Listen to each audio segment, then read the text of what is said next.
दुनिया के इतिहास में एक ऐसी कॉलोनी भी थी जहां पूरा का पूरा सेटलमेंट अचानक बिना किसी निशान के गायब हो गया। 100 से ज्यादा लोग, मेन, विमेन और बच्चे जैसे हवा में मिल गए हो। आज भी हिस्टोरियंस इस घटना का एग्जैक्ट जवाब नहीं ढूंढ पाए हैं। इस रहस्यमयी घटना को लॉस्ट कॉलोनी ऑफ रोनोक के नाम से जाना जाता है। हेलो दोस्तों, कैसे हैं आप सब?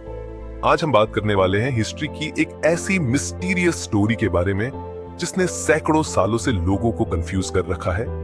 ये कहानी है एक ऐसी कॉलोनी की जो बस कुछ सालों के लिए दुनिया के नक्शे पर मौजूद रही और फिर अचानक इतिहास से गायब हो गई। ये कहानी शुरू होती है 16वीं सदी में, जब यूरोप के कई देश नई दुनिया की तलाश में समुद्रों में भटक रहे थे। उस समय इंग्लैंड, स्पेन और फ्रांस नई जमीनों पर कब्जा करके अपनी ताकत बढ़ाना चाहते थे। नई जगहों का मतलब था नई दौलत, नए रिसोर्सेज और नई पावर। इसी मिशन के तहत इंग्लैंड ने नॉर्थ अमेरिका में अपनी पहली परमानेंट कॉलोनी बसाने का फैसला किया और इसके लिए चुना गया एक छोटा सा आइलैंड, रोनोक आइलैंड। साल 1587 लगभग 115 लोग जहाजों में बैठकर इंग्लैंड से निकलते हैं। इन लोगों में सिर्फ सैनिक नहीं थे बल्कि आम परिवार भी थे। मैन, विमेन, बच्चे सब एक नई जिंदगी की उम्मीद लेकर यहाँ आए थे। इस कॉलोनी का नेतृत्व कर रहे थे जॉन व्हाइट। रोनोक आइलैंड उस समय घने जंगलों से घिरा हुआ था। चारों तरफ समुद्र, बीच में छोटी सी जमीन और आसपास नेटिव अमेरिकन ट्राइब्स रहते थे।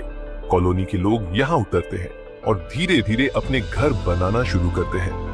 लकड़ी के छोटे छोटे घर, खेत बनाने की कोशिश, डेकिंग और एक नए सेटलमेंट की शुरुआत में सब कुछ उम्मीद से भरा हुआ था, लेकिन ज्यादा समय नहीं बीता कि समस्याएं शुरू हो गई। सबसे बड़ी समस्या थी फूड की। नई जमीन पर खेती करना आसान नहीं था। मौसम अलग था, मिट्टी अलग थी और कॉलोनी के पास रिसोर्सेज भी बहुत कम थे। इसके अलावा आसपास के नेटिव अमेरिकन ट्राइब्स के साथ रिलेशन भी पूरी तरह स्टेबल नहीं थे। कुछ ट्राइब्स फ्रेंडली थे और उन्होंने कॉलोनी की मदद भी की, लेकिन कुछ ट्राइब्स को यूरोपियंस की मौजूदगी पसंद नहीं थी।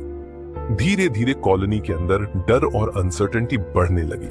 आखिरकार सिचुएशन इतनी खराब हो गई कि कॉलोनी को बचाने के लिए हेल्प लाना जरूरी हो गया।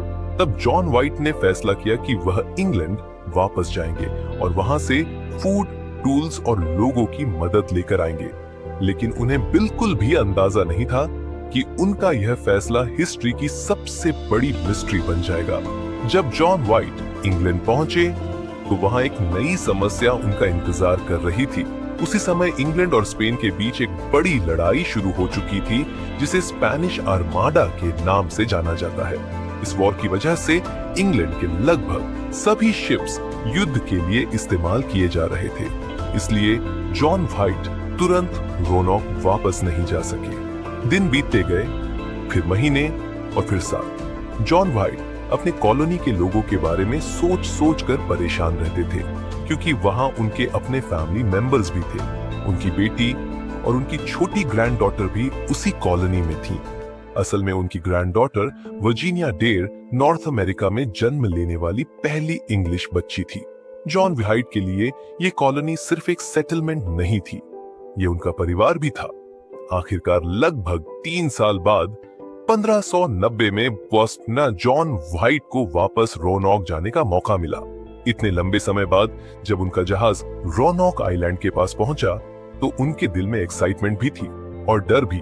लेकिन जब वे आइलैंड पर उतरे तो जो उन्होंने देखा उसने उन्हें अंदर तक हिला दिया।